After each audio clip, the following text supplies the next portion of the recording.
Yo quiero un poco introducir lo que es tu gran figura acá y por qué decidimos invitarte como oradora. La verdad que era un día muy central y un día especial. Vamos a estar hablando del poder sanador de la autobiografía. Y yo se los quiero contar desde una experiencia personal. Este libro, que ustedes lo han visto, Quien te enseña a vivir, aquí atrás, que en el prólogo, escrito por Gabriela Oneto. Y yo tuve el honor de participar de los talleres de autobiografía que a través de estas narrativas han dado origen a este libro con diferentes procesos personales muy profundos que han llevado a cuentos y a relatos de familia para poder sanar. Entonces quería que Gaby un poco introdujera todo lo que es la temática de esta experiencia, ¿no? De trabajar con las letras, de trabajar con la escritura, y el gran poder sanador que para ella, que es licenciada en filosofía, se ha transformado hace muchos años y viene liderando lo que es Virtuales Letras, que son talleres literarios con un contenido filosófico y sin duda terapéutico. Así que bienvenida, Gaby. Bienvenida, Gabrielita. Muchísimas gracias, muy lindo. Muchas gracias a ustedes por organizar estas cosas que son patriadas verdaderas, ¿no? Pero que es como un sembrador que va tirando por todos lados y no se sabe realmente dónde va a prender, pero seguramente va a haber muchas cosechas. Gracias, así Gracias. Esperamos más que nada inspirar a través de las historias de vida de muchas personas, y nosotros sabemos que la mayoría de las personas nobles y notables a nivel de valores humanos son muy humildes y no se muestran, tienen bajo perfil, tiene que ver con la salud mental, como que más bien buscan replegarse y mucho ensimismarse en su introspección. La propia introspección te hace ser una persona reflexiva. Entonces, bueno, mientras los que se van sumando vamos a ir avisando y pidiéndoles que se vayan presentando, de dónde nos están viendo.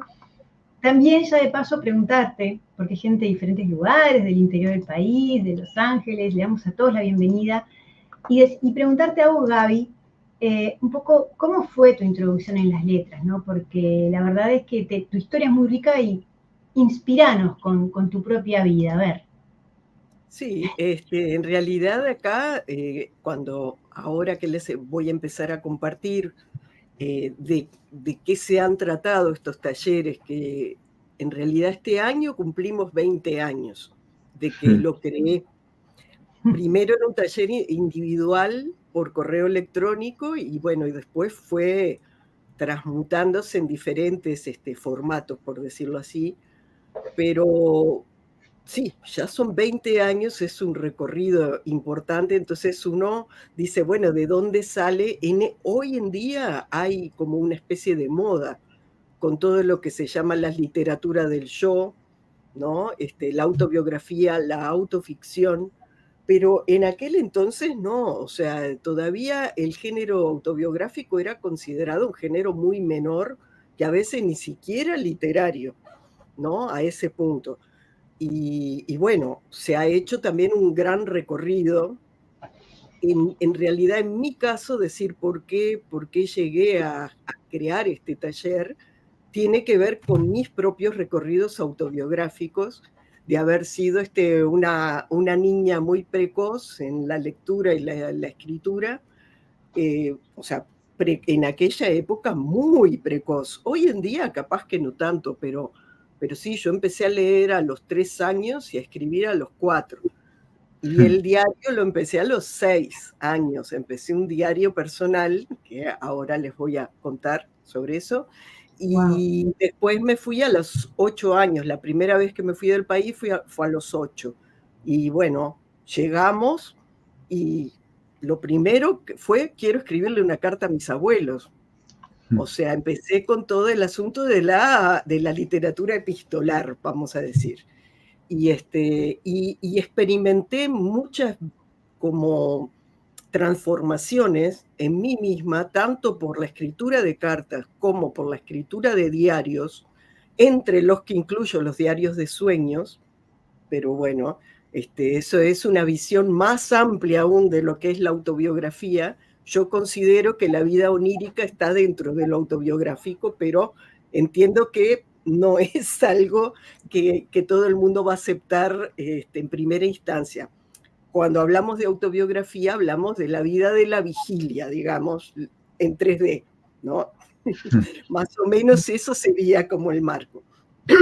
Entonces, en mi caso, la generación del taller que como bien sabes, Marta, y también tuve el honor de tener a Chloé, a tu hija, en otro grupo, porque bueno, no podían participar en el mismo, según mi visión del asunto, digamos que está todo el asunto ese de lo que te permite transformarte a través de lo que se va escribiendo, pero está organizado de una manera que es como un viaje, en el cual van apareciendo escalas diferentes, no es lineal. La única linealidad que hay es el primer día y el último día, que se evalúa una especie de proyecto autobiográfico que se hace, y después de que se hace, se deja en el cajón, y el taller funciona por otros canales que no tienen nada que ver con eso que uno ideó. Y recién después, al final de las 5 semanas muy intensas, intensivo e intenso, es que uno retoma eso y puede hacer todas las transformaciones, cambios que quiera, porque el propio recorrido también te hace verlo de otra manera. Así que yo lo que hago es como un pie en cada uno de los universos. Uno es el universo del trabajo personal, del crecimiento, de las transformaciones posibles al revisar la historia, ¿no? La historia personal, y otro en la herramienta de la escritura y algunas formas de acercarse, sin decir técnicas, porque no es realmente una técnica, pero sí es como una especie de batería de ejercicios en los cuales las personas empiezan a fijarse en algunas cosas y empiezan como a tratar de aplicarlo en esa memoria que genera como el punto de partida de un relato, vamos a decir. ¿No? Es como un camino que va y viene, va y viene. Algunas personas tienen más interés en uno de los pies y otras más en el otro, pero en cualquier caso nutre mucho que estén los dos presentes, que no sea puramente lo literario, narrativo, porque yo creo que si no se trabaja sobre el que escribe, sobre amplificar la percepción del que escribe, profundizar su contacto con el presente, y con la rememoración y con la ficción, probablemente sea una cosa que sea un lugar común, el producto que esa persona pueda escribir, ¿no? Y por otro lado, la persona que lo que quiere es hacer una experiencia como de encuentro con su vida, con sus pedazos, porque hay algo de eso. La autobiografía es una oportunidad de poner en un crisol como zonas que tenemos medio heridas, cicatrices, pedazos que quedaron, y bueno, hacer eso. No recuerdo cómo es el nombre, ustedes deben de saber, de esa técnica que creo que es japonesa, que se repara con oro, ¿no? Cuando una vasija está rota, y es mucho más valorada esa vasija reparada con esas cicatrices de oro que una vasija enterita, ¿no? Es como que tiene una historia, ¿no? En sí misma. Bueno, y nosotros inevitablemente somos así. En el mejor de los casos reparamos esos pedazos, y la autobiografía, ahora vamos a ver por qué, es una de las herramientas más importantes, ¿no? Para hacer esa recapitulación, como dirían las brujas de Castaneda, en las cuales recuperamos energía que de pronto nos quedó como trabada, ¿no? En las experiencias que vivimos en otro momento. Entonces, Miren, ustedes piensan, esto es una lapicera, por ejemplo, y en realidad es una varita mágica. Es como para Qué rayos, ¿no? bueno, qué ¿Qué buena trae? metáfora, ¿eh? Yo, Bueno, yo quería que les contaras también a las personas cómo es que habías tomado la decisión, o cuándo fue que vos hiciste tu propio proceso autobiográfico. Si ven que fue a los 8 años o 9, pero ¿cuándo vos sentís que realmente te reparaste en un proceso autobiográfico? Si tiene que ver con tu, yo le llamaría mentor, librero, o cómo fue tu proceso. no, yo creo que es de siempre eso. Es de siempre, al contrario, mi mentor, Autobiográfica, de soy nacimiento. autobiográfica y en realidad a las personas que somos muy autobiográficas en cuanto a esa recuperación, por ejemplo, yo puedo deshacerme de un montón de cosas, me tuve que ir de un país a otro varias veces, mis padres también desarmaron la casa paterna más de una vez, pero a mí, yo aferrada a mis cartas, a mis diarios, a mis apuntes, aunque lo tuve que achicar, obviamente tuve que achicar mi bagaje porque no había de otra, pero todavía existen y yo soy la memoria de última de mi familia, porque he sido la que guarda, y con esto también son las fotos, no solamente es lo escrito, ¿no? Es la historia. Mis amigos de preparatoria de México, por ejemplo, están convencidos de que yo tengo una memoria privilegiada, casi fotográfica, porque yo soy la que dice, no, eso ocurrió en el año tal, pero no es eso, es que yo lo registro en algún momento, ya sea, ahora estoy de veterana, estoy mucho más perezosa que antes, que escribía mucho, y no lo tengo tanto, pero igual tiendo a guardar la documentación, vamos a decir, ¿no? Aunque sea los boletitos y las porquerías, que después uno se la encuentra 20 años más tarde o 30 años más tarde y reconstruís la historia que de otra manera se hubiera desdibujado. Yo Ahora la gente doy fe de eso porque me ha pasado, por ejemplo, hay un documento que aparece o me hacen una pregunta y yo ya ni siquiera a Google le pregunto. A veces voy y ya le escribo a mi amiga Gabriela y digo, Gaby, este documento, no sé qué, ¿cuáles son los orígenes? Bueno, y allá Las fuentes. vamos a la fuente originaria de la originaria claro, pop. claro. Sí, hay algo un poco de la manera de ser, ¿no? De la gente, y incluso a los que ya nos va fallando un poco la memoria, igual considero que tengo a patadas todavía en ese tipo de asociaciones, ¿no? Son asociaciones que se hacen. Y bueno, no sé, para mí ha sido como tan fermental, y realmente de tanta transformación que si no escribía, no sabía lo que me pasaba, no tenía idea. O sea, hasta que no estaba escrito, era como que no tuviera peso. Entonces, yo creo que la mayoría de la gente, sin tener esa percepción tan clara que tenía yo por ese contacto con la escritura desde tan niña, me parece que eso les pasa igual y que cuando se encuentran a sí mismas en ese proceso lento, ¿no? Lento y aislado de todo lo demás, como es la autobiografía, porque no es una biografía, ni es algo que uno escribe para que lo vean en los muros de Facebook, Instagram y demás. Es un ejercicio íntimo, ¿no? Es un ejercicio como muy hondo, Claro. y en el taller lo que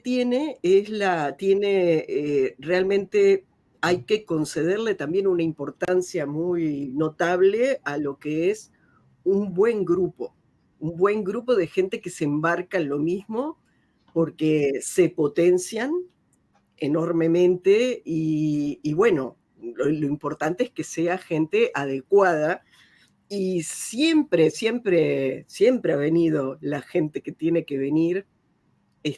A veces no es fácil el camino, el proceso, ¿no? Obviamente hay resistencias, hay cosas que aparecen sobre la mesa, pero por lo menos algo siempre se puede mover. Entonces yo soy una convencida absoluta, soy así como una especie de predicadora de la autobiografía, pero también creo que eso que surge como autobiográfico, o sea, por escrito, porque tenemos tres como unidades de significado en la palabra, ¿no? Que es auto, que es sobre sí mismo, bios, que es vida, y el grafo, ¿no? Que es escritura. No puede faltar ninguno de los tres. Es totalmente indispensable que estén los tres en equilibrio. Y no sé, me parece que ese ejercicio genera un montón de cosas en la gente, individualmente y colectivamente. Y por eso cuido mucho que realmente haya como un marco, una contención, como principios claros de cómo nos vamos a relacionar en esos grupos, y realmente es increíble cómo a veces se hacen unas relaciones hondísimas en tan poco tiempo, ¿no? Porque el taller presencial grupal, o sea, el intensivo, son 5 semanas, 5 encuentros, y parece mentira de todo lo que se logra compartir y transformar. Así que bueno, les voy a contar un poco cómo es todo eso y a tirar algunas ideas para que también puedan empezar a aplicar si les gusta. Ahí bueno, te mandé tu presentación, y si querés te dejamos, si querés nos quedamos, como te quede mejor. No, váyanse, pero no del todo, ¿verdad? Nos vamos detrás de bambalinas. Y acá con Gonza vamos a ensayar un nuevo sistema que es una campanita de Pavlov para cambiar de diapositiva. Vamos a ver cómo resulta. Cualquier cosa, si veo que no pasa nada, te hace el grito. Gonza. Bueno. El grito seguro funciona. Bueno, a ver, vamos a ensayar, Gonza. Ahí va, funcionó. Pero excelente. Un timing casi así, espontáneo. Bueno, perfecto. Bueno, entonces, esta es la idea central de esta pequeña charla que vamos a tener.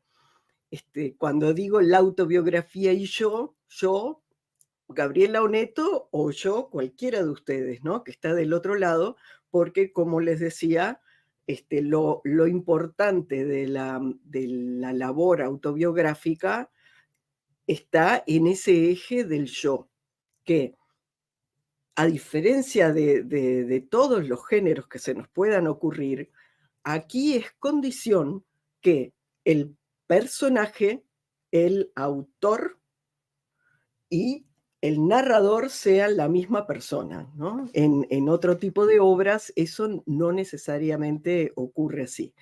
Y por eso decimos que uno es el héroe de su propia historia. En alguna oportunidad, en más de una oportunidad, en los talleres de autobiografía me pasó que la persona traía relatos en los cuales uno se daba cuenta que no estaba siendo la protagonista.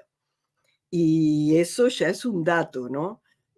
Una cosa que parece difícil de creer, pero es muchísimo lo que se expresa en la elección de la persona que narra, ya sea primera persona, segunda persona, tú, primera persona del plural, nosotros, en tercera persona, que él, ella, los demás, con una distancia, expresa muchísimo el uso del presente o del pasado. Hay un montón de datos que van apareciendo. Entonces, cuando una situación así aparece, lo primero es alinear a este autor que escribe para que recupere el narrador y a su vez el personaje en primera persona, ¿no? Por eso es la autobiografía y yo.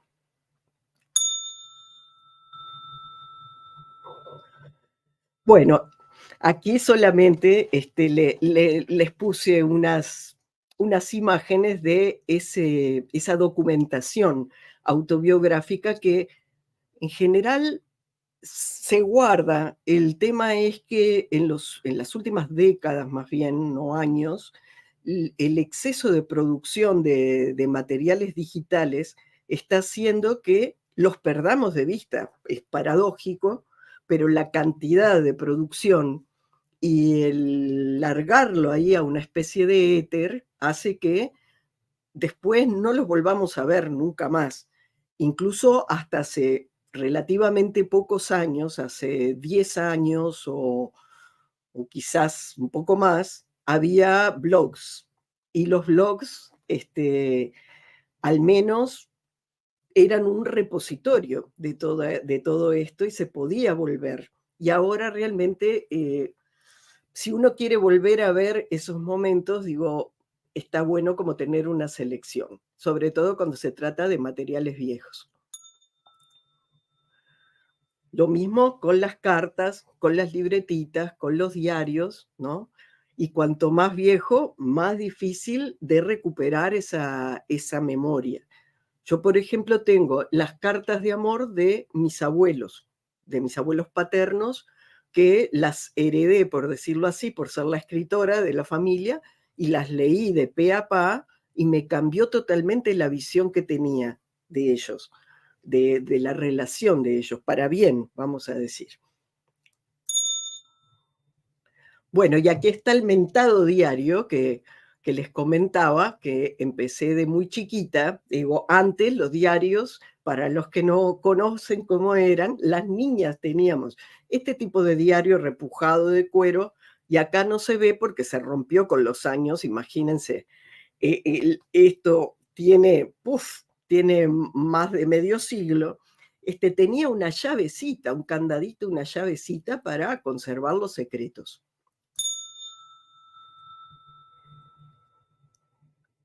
Y aquí puse un par de imágenes de ese diario, que lo empecé a los 6 años.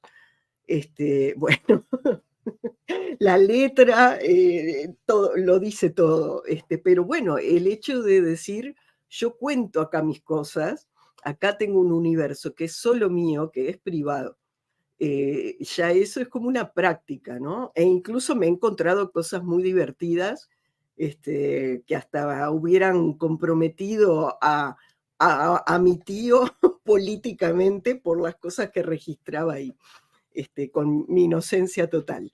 Pero esto no queda librado solamente para las niñas que escriben diarios. Nosotros ahora de grandes también podemos tener libretitas y cosas que como que centralicen alguna de nuestras experiencias, y eso es buenísimo porque cuando lo vuelvan a encontrar con el paso del tiempo va a haber dejado esa marca, eso ahí, como una especie de volumen de su propia memoria. Y entonces algo les adelanté de cómo fue que formé este taller. Este taller en particular es como parte de un conjunto de propuestas que tengo yo, ahí sí que tuvo que ver con mi maestro, amigo, socio, mentor, Mario Lebrero, porque él fue el primer delirante que me dijo que yo podría hacer talleres literarios perfectamente o tener un programa de radio. Eso fue en el año 98 y yo dije, este tipo está totalmente loco, porque yo era bastante como fóbica, vamos a decir, y a mí me favoreció mucho todo lo de internet, el correo electrónico y demás, porque no tenía que mostrarme. Él me dijo eso en ese momento, y después cuando me fui a México por segunda vez, se acaba de conectar mi mamá, lo cual tengo que mi historia personal me hace interrumpir y saludarla desde acá, porque están en Panamá.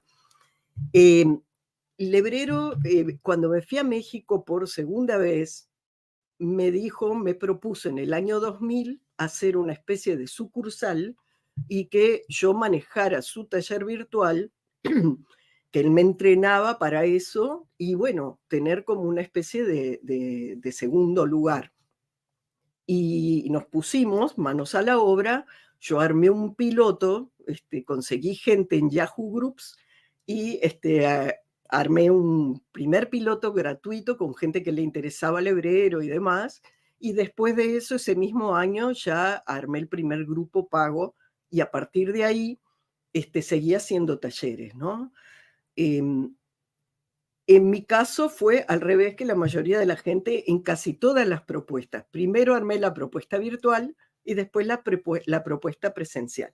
Y el taller de autobiografía no fue ajeno a ese proceso. Y acá aparece lo que era la página web en particular de este taller, que ahora no está en línea, pero esto fue en el año 2003 que decidí generar esta propuesta, que fue la primera, creo que la primera o la segunda que hice yo, además del taller del hebrero, ¿no? Y entonces, bueno, empecé a trabajar con alguna gente por medio de correo electrónico y blogs. Les armaba un blog para que sintieran esa cosa ambigua que tiene todo acto autobiográfico, que es el deseo de esconderse por un lado y revelarse por el otro, ¿no? Es como un tironeo que uno tiene. Entonces yo digo, bueno, un blog en realidad, si uno no está moviendo esa dirección, esa página, no lo encuentra nadie. Pero por otro lado queda ahí publicado y ahí hay uno de los elementos importantes que hay en el proceso autobiográfico, que es el deseo de trascendencia, ¿no? Esa documentación que uno de alguna manera va dejando. Entonces, bueno, empezamos hace 20 años con este taller y en el año 2006 hice la propuesta presencial, que la sigo haciendo todos los veranos acá en Montevideo, o sea, siempre cae en febrero, marzo, son esas 5 semanas, esos 5 encuentros. Esto fue en el año 2006, que en aquel entonces no había actividad en verano para nada, todo se interrumpía fieramente y la gente tenía la idea de que no se podía hacer nada porque no había nadie en la ciudad, que todo el mundo estaba en los balnearios. Y yo decía que no podía ser así, porque incluso las licencias se alternan, por tanto había gente que estaba en la ciudad, no tenía más remedio, y capaz que tenía ganas de hacer algo.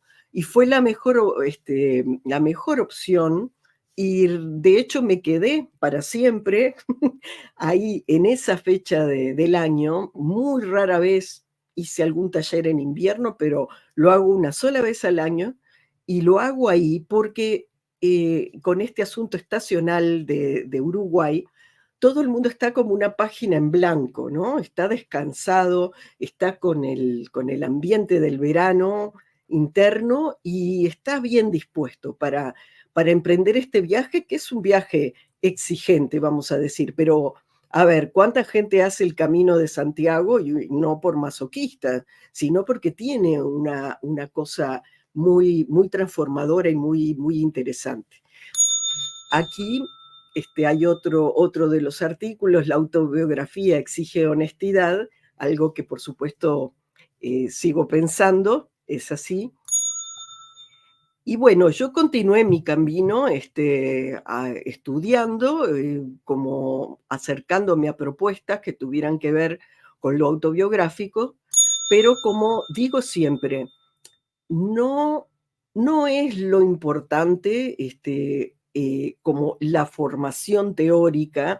Estuve 2 años en el GEA, que es el Grupo de Estudios Autobiográficos, que salió a partir de este curso de género autobiográfico y el escritor Mario Lebrero, con varios escritores y con gente súper bien, pero que se abocaba más a toda la cuestión teórica del género autobiográfico. Y a mí me gusta la parte de transformación y me gusta que sea accesible para todo el mundo, porque no es necesario ser escritor para hacer este taller ni para incursionar en lo autobiográfico, aunque siempre se pueden ir incorporando aspectos que mejoran muchísimo lo que se escribe Y por otro lado, los que ya escriben, si no pasan en algún momento por este contacto muy, muy fuerte con el yo no de la ficción, sino el yo de la cédula y más, es como difícil que encuentren ese nivel de autenticidad en los personajes de ficción. A mí me parece que en algún momento uno tiene que animarse, así sea en secreto, a incursionar en lo autobiográfico. Pero bueno, como ven, soy una gran convencida de las bondades del género este.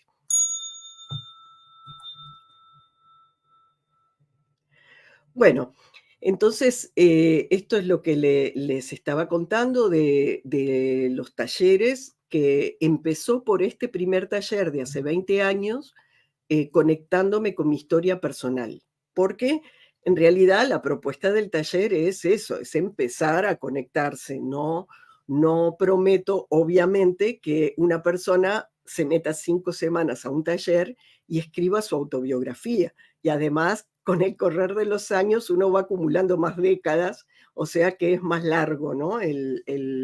Si se quiere, todo lo que tiene que contar, si lo fuera a hacer seriamente, pero sí el hecho de poder animarse a escribir, irse con algunos relatos, irse con un proyecto autobiográfico y un poco como agarrarle el gustito. Entonces, está ese primer taller, conectándome con mi historia personal, que, como les dije, empezó en el 2003 por internet y presencial en el 2006.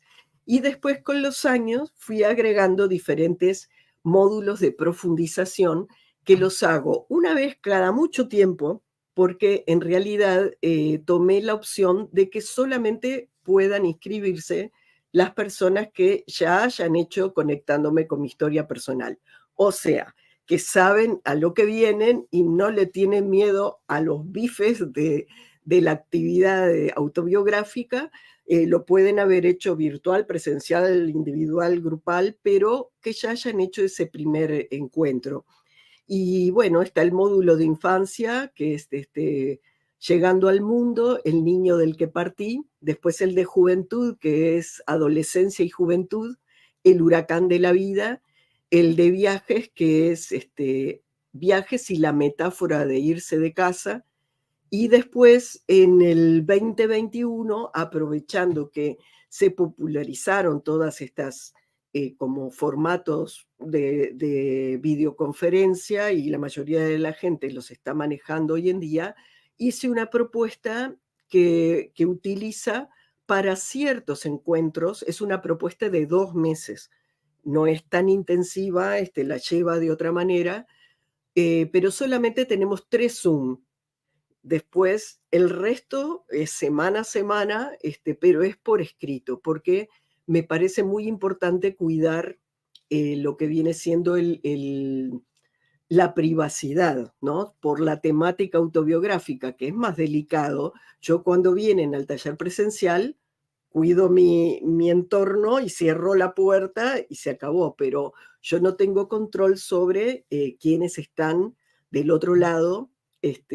Y bueno, para evitar que sea difícil o incómodo o demás, entonces hay solamente 3 encuentros en ciertos momentos, que implica un ida y vuelta, y que la temática no es directamente sobre los relatos. Pero hay videos, audios, hay diferentes cosas, y por escrito básicamente.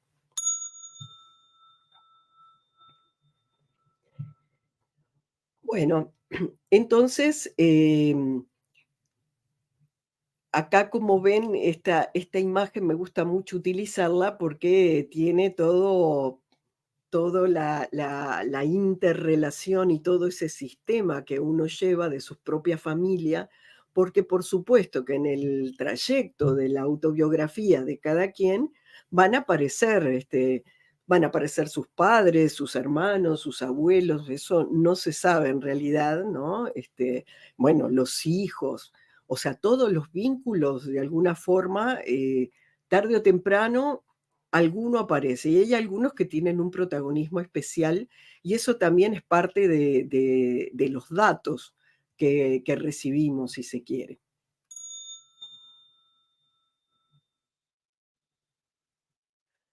Entonces ahora quiero contarles algunas visiones o darles algunos nombres que pueden ser interesantes por si quieren continuar explorando, y algunos puntos importantes de lo que fui aprendiendo a lo largo de este trabajo con la autobiografía propia y ajena. Y como me dedico a la literatura, a las letras, no podía faltar, dicho de esta manera, este es un poema de Borges que dice: somos nuestra memoria, somos ese quimérico museo de formas inconstantes, ese montón de espejos rotos. Es un pedacito de un poema Cambridge, y además da introducción a esto que quería simplemente contarles la anécdota de que Borges escribió un cuento que quizás algunos conocen, que se llama Funes el Memorioso, que tiene, bueno, lo gracioso es que el personaje Irineo Funes es de Fray Ventos. Eh, el personaje este, y miren qué desesperación, ¿no? Si uno lo piensa, era capaz de percibir y de recordar hasta el último detalle de la realidad. Así es como fantasean mis amigos de juventud, que soy yo, pero no es así para nada. Y en realidad Borges llega a esta situación desesperante en su ficción porque tenía insomnio. Y para él, lo ha dicho en entrevistas, que este cuento era una larga metáfora del insomnio, porque vieron que uno cuando no puede dormir está como dándole vueltas a las cosas, y él dice que para poder dormir uno tiene que poder olvidarse de sí mismo, así como olvidarse de el ruido de afuera, las campanadas, no sé, la fiesta del vecino, lo que sea. Entonces, por eso también vieron que se decía, sobre todo antes, me recordé, cuando uno se despierta, me recordé, es como que durante el sueño te olvidaste de ti mismo, y eso es como que limpia de alguna manera y vuelve a resetear. Pero este pobre Funes, el memorioso, no podía hacer eso, porque recordaba hasta el detalle más ínfimo, y no podía, digamos, hacer espacio para nada nuevo. Este cuento es de 1942. Está en Ficciones, si tienen el libro. Entonces, lo terrible es que tiene que empezar a dedicar cada vez más espacio de su vida para recordar todo lo que tiene en la cabeza, y cada vez eso le come más de su vida hacia adelante, vamos a decir. Y se los traigo acá a cuento porque Borges dice también en esa entrevista que después de escribir el cuento se curó del insomnio, él, durante bastante tiempo. O sea que el cuento tuvo un efecto terapéutico, si bien esto es una ficción, pero de todas maneras la ficción y la autobiografía en realidad no es que son compartimientos estancos, ¿no? Tienen mucho que ver uno con el otro. Él hizo ese proceso a través de Funes el Memorioso, y él dejó de tener insomnio. Después tenemos a Duccio Demetrio, que es un especialista en realidad, que bueno, pedagogo de filosofía de la educación y todo eso, terminó fundando una especie de universidad de la autobiografía, y es también director de un centro de investigación de estudios autobiográficos. Tiene un libro, Escribirse, porque la autobiografía es eso, ¿no? Escribirse uno mismo, escribirse la autobiografía como curación de uno mismo, de Editorial Planeta de hace más de 20 años. Y él habla de que la unidad del yo es como una ficción, es como algo que uno como une de una manera artificial. Es como te dicen, bueno, tu cédula, tu nombre, tu profesión, tu estado civil, pero eso es como está pegado con cola, no es que realmente interiormente uno tenga esa uniformidad, porque tenemos muchos yos.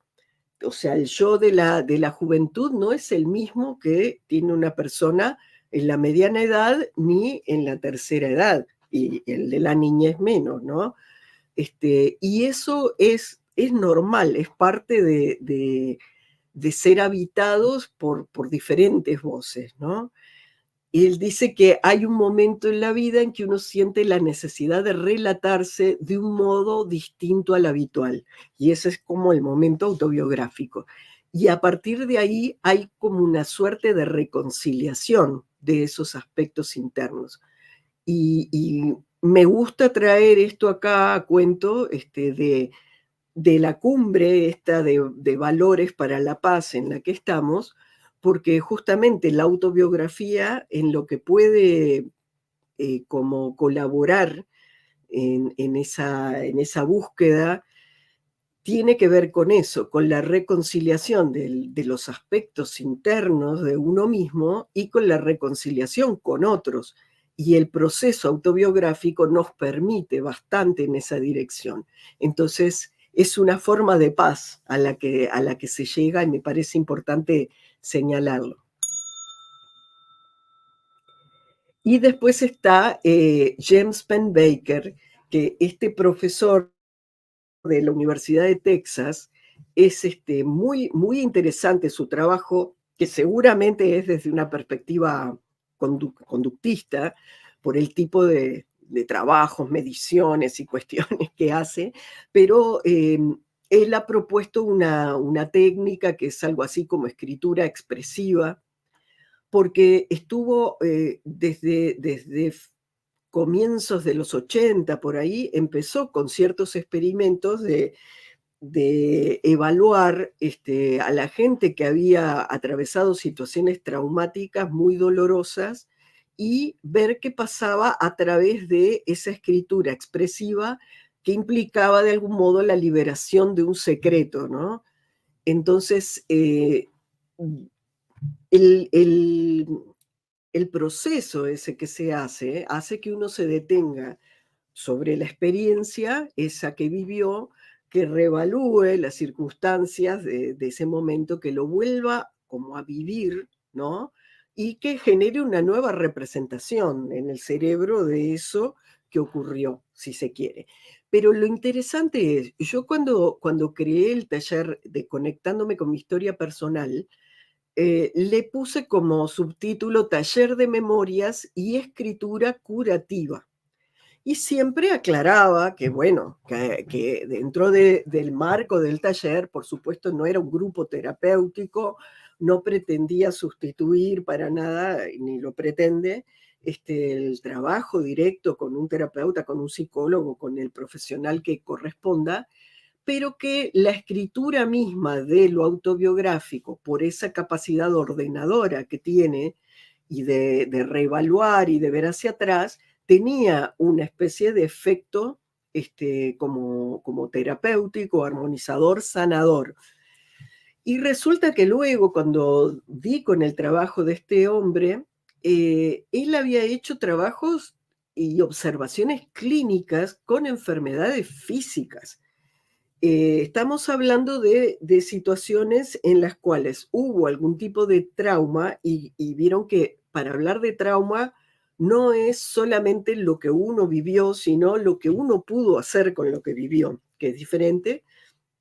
Entonces, él lo que hizo fue hacer dos grupos de personas que aceptaron como trabajar en esta observación clínica, en las cuales todos habían pasado por alguna situación remota muy, muy difícil, ¿no? La mitad se le encomendó que escribiera 15 minutos todos los días de cuestiones de la vida diaria que hubiera vivido. O sea, había autobiografía, pero de lo cotidiano, más tipo la práctica del diario, el journaling, ¿no?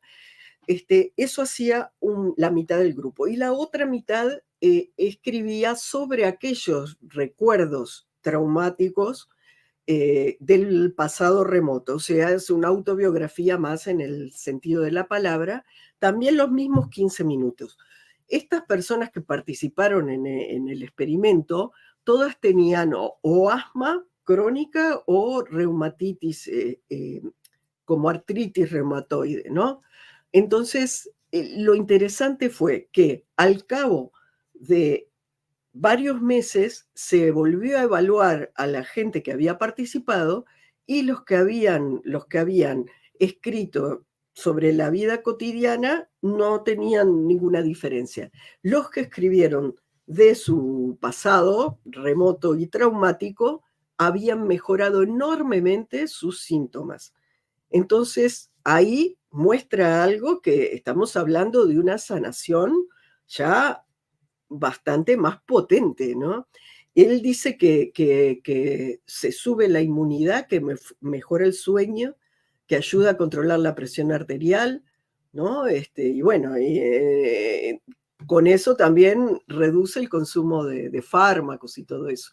Además de la parte de reordenar el pensamiento y de conectar con otros. Ahora, no pasa por contar una y otra vez como una cantinela lo que a uno le sucedió. Eso no hace transformación. La transformación está cuando uno moviliza las emociones que estuvieron involucradas en ese hecho traumático y entonces tiene un proceso de reconstrucción de ese hecho. Esa es la parte importante, ¿no? Y la literatura, la parte autobiográfica, más propiamente nos hace meternos en la escena y prácticamente volverlo a vivir como si fuera una realidad virtual. Así que bueno, les recomiendo, digo, si les interesa esto, que busquen a este James Pennebaker. Bueno, y aquí les quiero mencionar algunas cosas que digamos, rápidamente, algunos puntos que me parecen importantes que suceden durante este proceso de la autobiografía.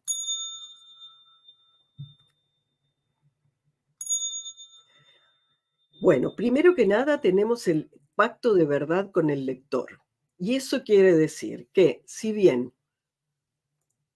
no necesariamente podemos decir que por el hecho de que alguien escriba su autobiografía diciendo lo que ocurrió, eso no necesariamente quiere decir que hayan sido así los hechos como la persona los recuerda. Pero el pacto de verdad está en que mientras lo estoy escribiendo, yo creo que fue así. Capaz que después viene un pariente mayor o viene otra persona y nos hace ver que las cosas fueron de otra manera porque tiene cómo mostrarnos. Pero el hecho de que uno crea que es verdad mientras lo está contando, ese es el pacto que hay que sostener para que sea autobiográfico y no autoficción, que es diferente. El segundo sería que se trata de un work in progress, ¿no? Quiere decir que la autobiografía, como estamos viviendo, mientras estamos escribiendo, bueno, vamos a llegar a un capítulo que es el capítulo de cómo están las cosas ahora. Pero el punto final de una autobiografía es la muerte del autor. Por lo tanto, siempre va a ser mientras esté siendo escrita y después de que la persona se muere, ya no es autobiografía, sino biografía en todo caso, es esa característica de ser un trabajo en continuo crecimiento, ¿no? Work in progress. Después esto que hay que hacer como una especie de de detectar que hay un potencial literario en una historia de las que queremos contar, porque nosotros de alguna forma somos como la persona que escribe, el que elige dónde está el comienzo y el final de eso que se va a narrar, ¿no? De cada uno de los episodios o pasajes. Entonces, bueno, hay que verlo en esos términos, en términos de una historia, una narración, un relato.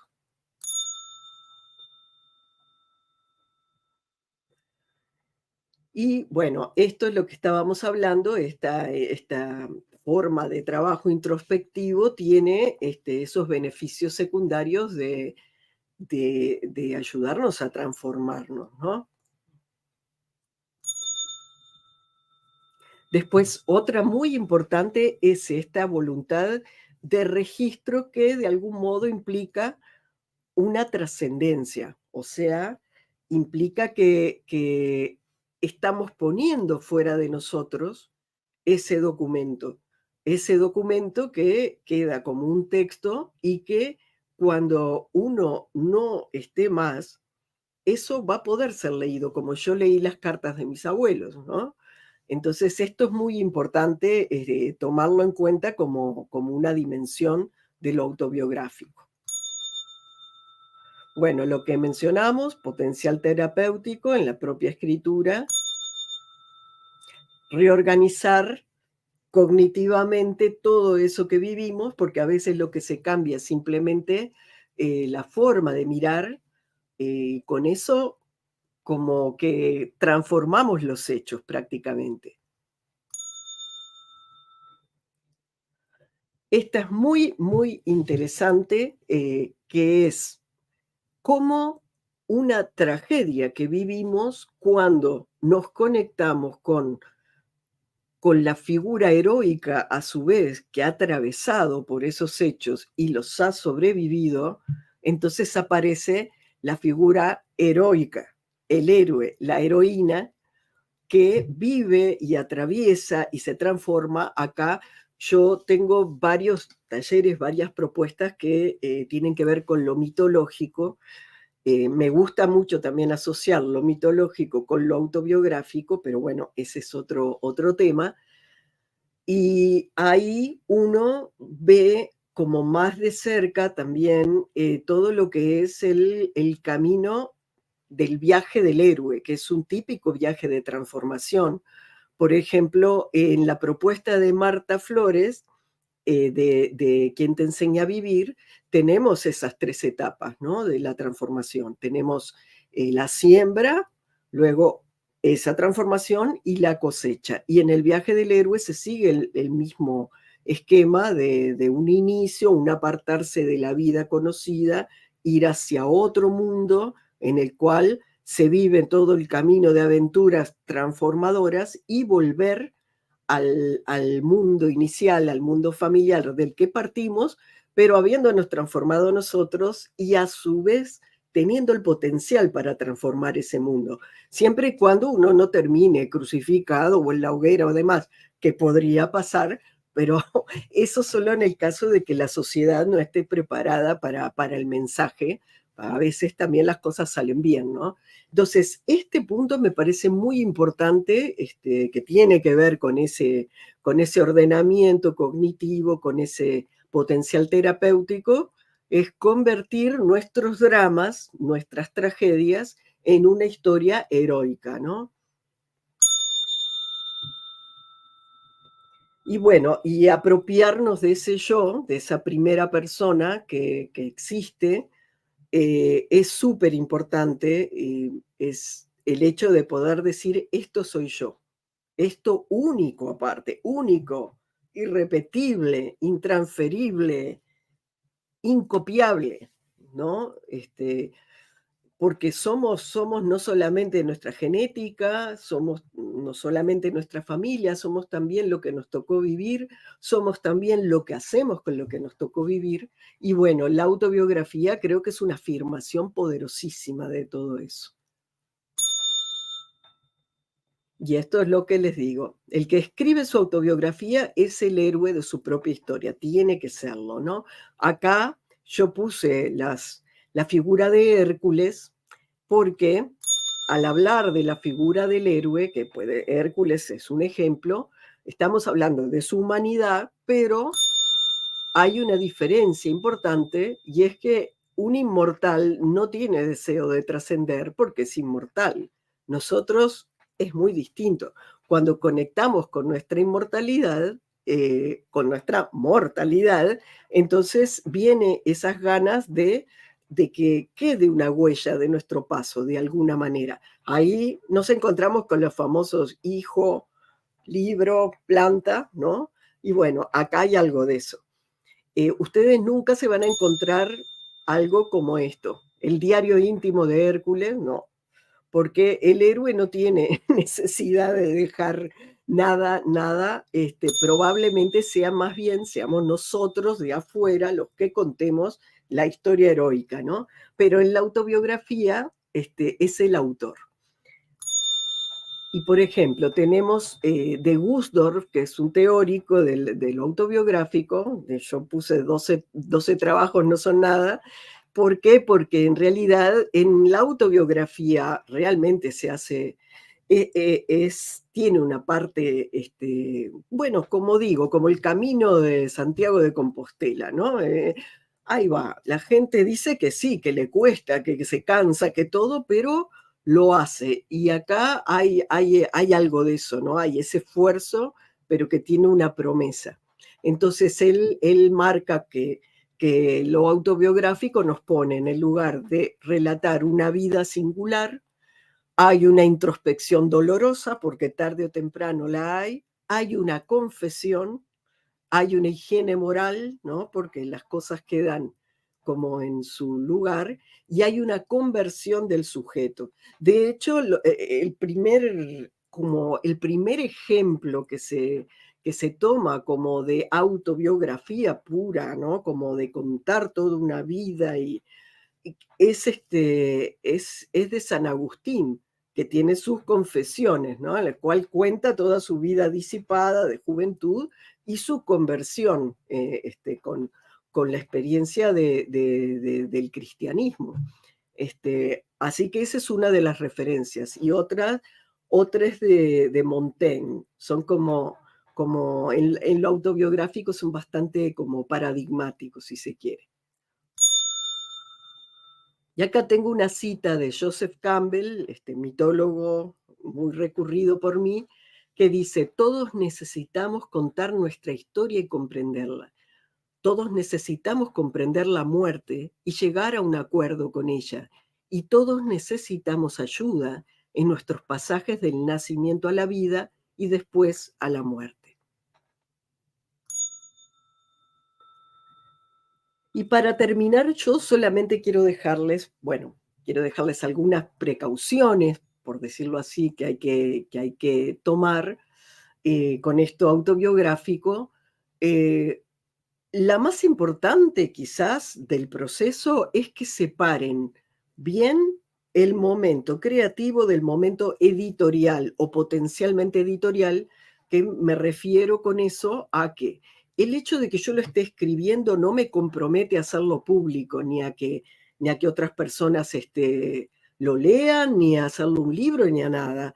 Yo lo escribo en total intimidad con mi yo, poniendo una contraseña en el Word, como por ejemplo mi papá, que tiene 89 años, está escribiendo sus relatos autobiográficos, y yo le puse contraseña para que se sienta, es una cuestión como de sentirse contenido en una privacidad en la cual está solamente uno con su propia alma. Después puede tomar todas las decisiones que quiera respecto a abrir ese material. Ese es el motivo por el cual yo no acepto en el mismo grupo ni padres e hijos, ni hermanos, ni parejas. Y algunas personas lo entienden, otras no. Prefiero perder 2 personas que tener una situación de esas en las cuales la gente no es libre. No es libre porque de alguna forma somos como teñidos por la mirada ajena. Entonces, está eso por un lado, que no está prohibido para nada que intercambien entre ellos, pero cada uno ve lo que deja salir y lo que no. Y también hacemos un pacto de secreto literario con los participantes del grupo. Yo, por supuesto, antes de aceptarle el pago a nadie, paso la lista para que no haya una sorpresa desagradable en este país tan chiquito, que pasa en cualquier lado igual, pero digo, que no se encuentre un empleado con un jefe o viceversa, o un terapeuta con el paciente, yo digo la nueva y la ex, mi expareja, cosas así, ¿no? Que no son compatibles con el abrirse, el compartir e incluso la vulnerabilidad, si se quiere. Cuando se pregunten eso, ¿qué pasa si mi autobiografía lastima a otros si lo leen? Bueno, recuerden lo de la contraseña, recuerden que es una actividad que genera una movilización, ¿no? Por eso yo sigo como marcos muy claros, si se quiere, por eso les digo que en la autobiografía online no me convence la modalidad de Zoom, de que todo el mundo esté ahí hablando y esté pasando por atrás de la esposa, el marido, el hijo, no. Entonces hay que tener esos cuidados, ¿no? Simplemente. Y que recuerden eso, que la autobiografía es una huella digital, es única, es intransferible. Ahí ustedes se van a expresar como el ser único que son cada uno, buscando esta reconciliación para la paz que decíamos, y que el propio hecho de buscar esta cosa tan única de lo que es mi experiencia, de lo que es quién era yo, quién soy ahora, todo eso, también tiene que ver con una percepción errónea que a veces tenemos de que los días son iguales unos a otros, vivimos en una rutina. No es así, es lo mismo. Las personas no son iguales unas a otras. Yo abogo así totalmente por la individuación cada vez mayor, y la autobiografía es una gran herramienta para eso, y lo mismo cada día, si uno está presente con todos sus sentidos y fijándose, va a ver que no es igual, ¿no? Entonces se trabaja sobre el escritor para que sea capaz de percibir cada vez más eso, sin volverse Funes, el memorioso, por supuesto, porque ahí no nos va a dar el tiempo para nada.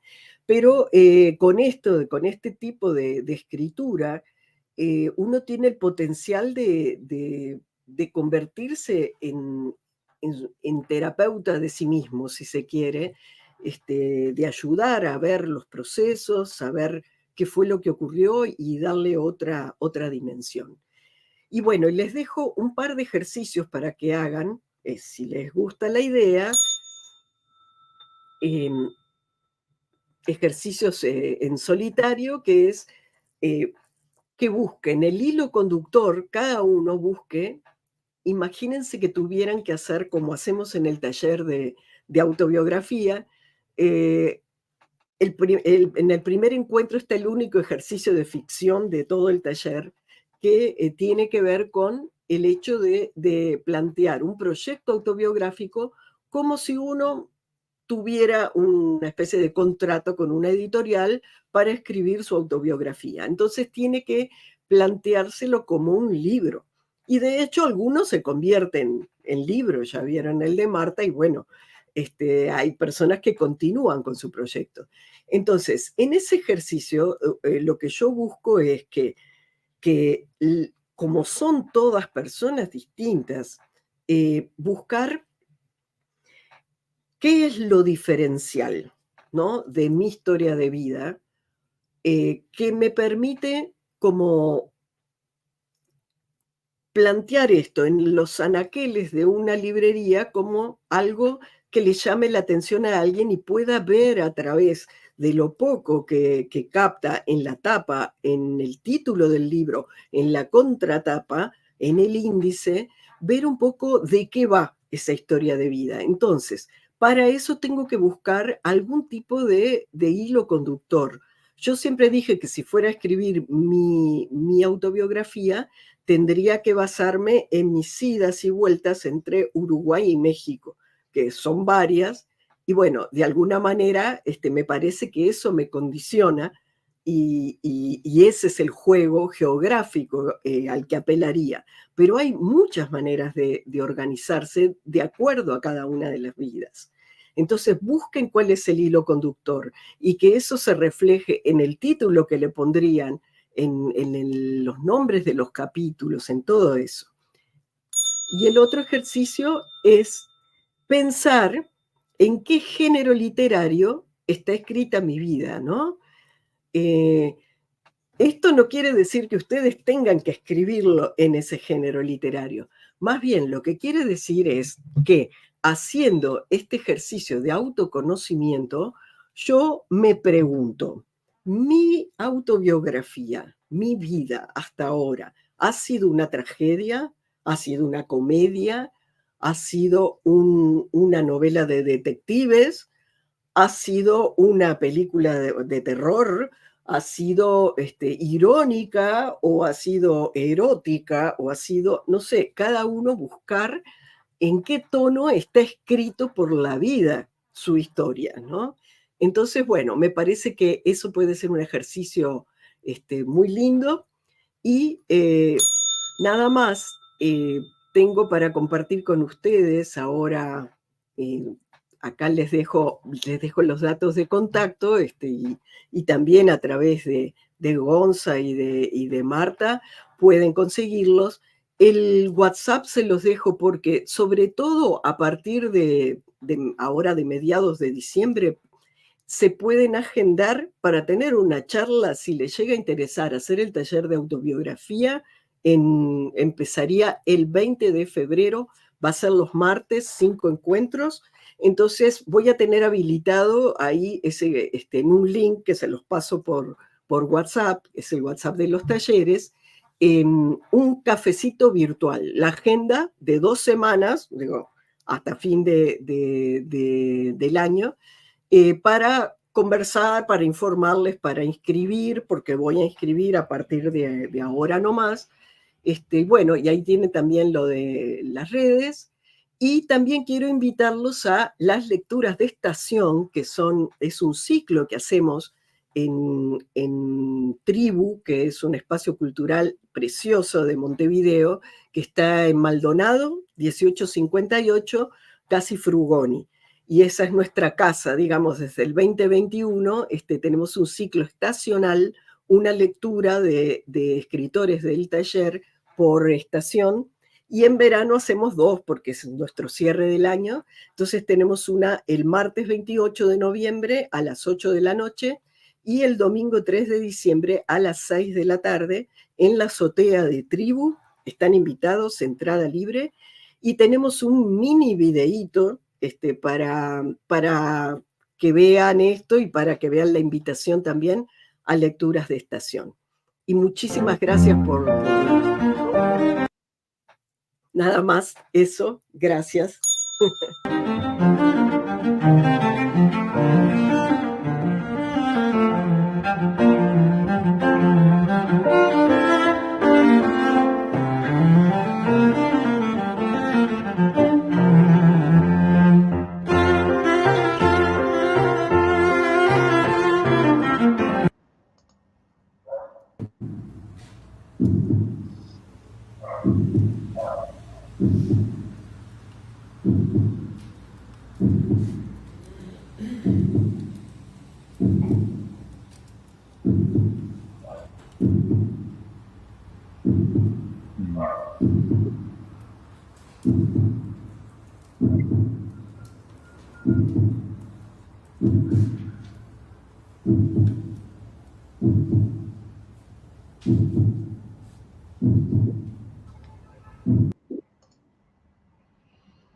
Vamos a escuchar unos cuantos textos muy lindos. Se prohíbe la entrada a perros, menores, uniformados y mujeres. La tormenta castigaba las calles limpiando las de estiércol y orines.